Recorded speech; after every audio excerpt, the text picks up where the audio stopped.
an investigation should be relentlessly pursued in every discipline. And tonight we have two men who believe that they do indeed have the truth, and they want to convince you that their philosophy that they embrace for themselves and that they share with others is indeed the right one. And so tonight we have Eddie Tabash and William Craig, and they'll be debating secular humanism versus Christianity. Which one is true? And that is indeed the great debate. Here to introduce tonight's debaters and outline the rules is Pepperdine debate coach Greg Aiken. Please welcome him.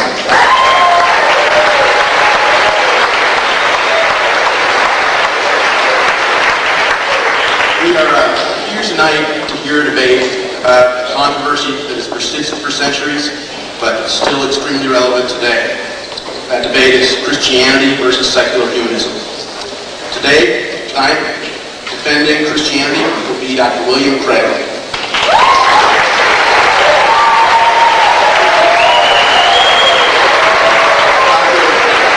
Dr. Craig holds 2 PhDs, one in philosophy, one in theology.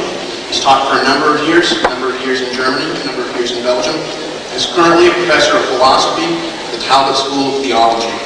Dr. Craig has authored over a dozen books on the subject of theology and philosophy and almost 100 scholarly articles on the issue. Defending secular humanism will be Mr. Eddie Tabash.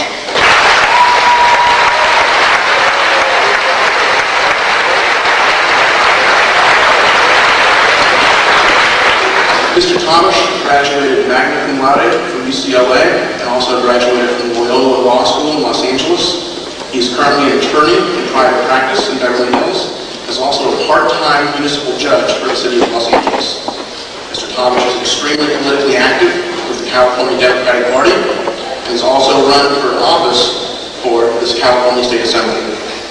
In addition to his other activism, Mr. Tabash is the outreach chair for the Los Angeles branch of the Council for Secular Humanism, and he is officially representing that council in tonight's debate.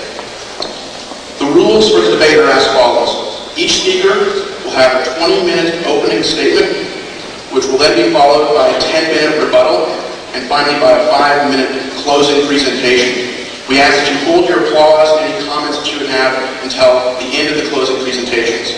At the end of those closing presentations, there will be a 20-minute question and answer period. And so you might want to think about questions that you would like to ask the speakers during that time period. I will be moderating the debate, and I will be keeping time for the debate as well, for the debaters. So, if we could have Dr. Craig and Mr. Tabash shake hands, we can get things started.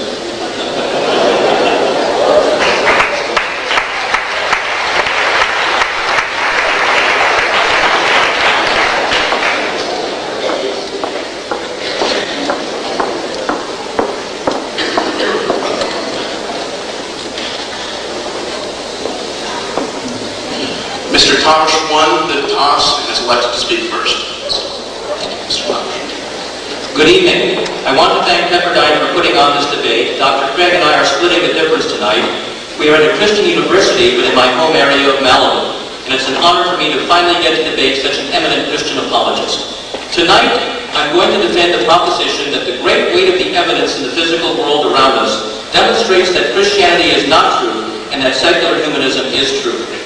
Now, in order to prevail in tonight's debate, Dr. Craig must establish that what exists is the God that sends you to hell forever, regardless of how good you are, just for not believing in Jesus. I offered Dr. Craig the opportunity to debate on the topic of whether God exists, and he insisted on defending Christianity. Thus, even if he were able to establish that some generic universal God exists, that would not help him tonight, because he must establish the existence of this partisan Christian God. I want to begin by pointing out problems generally with supernatural claims. If I were to tell you that 2,000 years ago an ancient warrior was seen by a number of people to divide himself into 3 separate but complete replicas of himself, and have all 3 of those identical selves fight side by side in battle, flying through the air and killing enemy warriors with a beam of light emanating from their eyes, you probably would not believe me. But the main reason you would not believe me is that the scenario I have just described violates the laws of nature as our experience has come to understand those laws.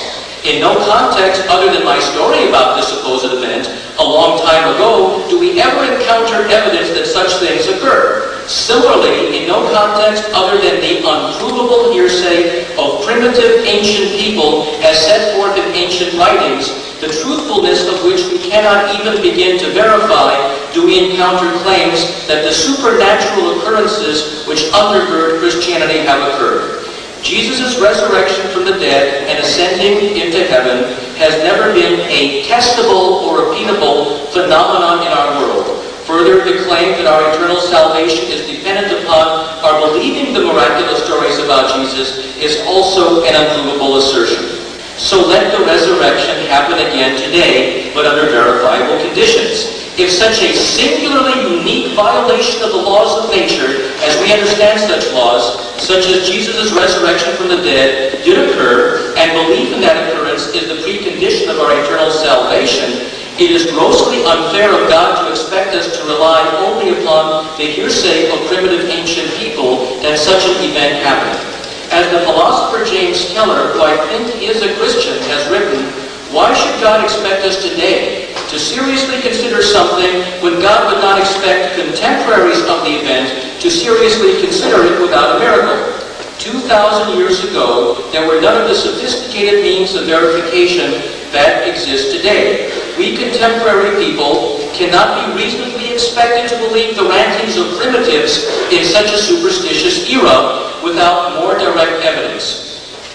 It would be only fair if God would repeat such miraculous events so that we can verify them today. Jesus should come back, be crucified again. This time, his body should lie not in some obscure tomb for 3 days, but should lie at some scientifically advanced research institution with the greatest scientists observing and examining him to make sure that he is indeed dead. Then he should resurrect and make an announcement that he will ascend into heaven from the steps of the U.S. Capitol. He should give a couple days' notice of this ascension in order for all the media to have their cameras ready. This way, our networks could announce, Jesus resurrects, film at 11. The event would be recorded on film. Thousands would also gather to watch it happen live. After taking to the air, Jesus should also fly by every world capital and visit each of the world's leaders before heading upward toward heaven. In Luke 24:10-11, it says that the disciples did not believe the story told by the women who supposedly went to the tomb. John 20:24-31 says that the disciple Thomas did not believe the others until he supposedly touched the wounds of the supposedly resurrected Jesus. Now these disciples, who were also Jesus' friends and friends with each other, allegedly even saw Jesus' supposed miracles. Were all these people such liars that they couldn't even trust each other? So even Jesus' supposed friends and alleged eyewitnesses had trouble believing each other. How can we be blamed 2,000 years later for not believing these ancient people who we really cannot directly know?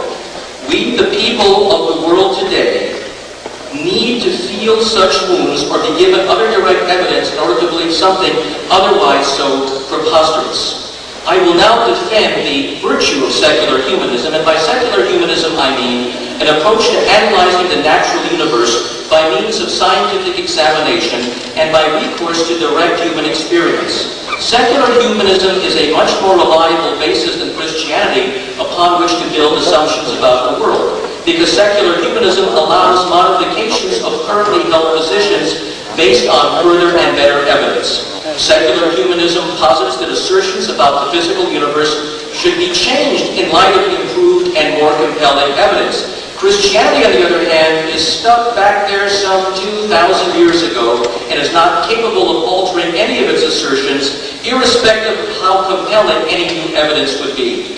Christianity is based on blind faith and will not yield to even the most probative, compelling evidence if that evidence contradicts Christian doctrine.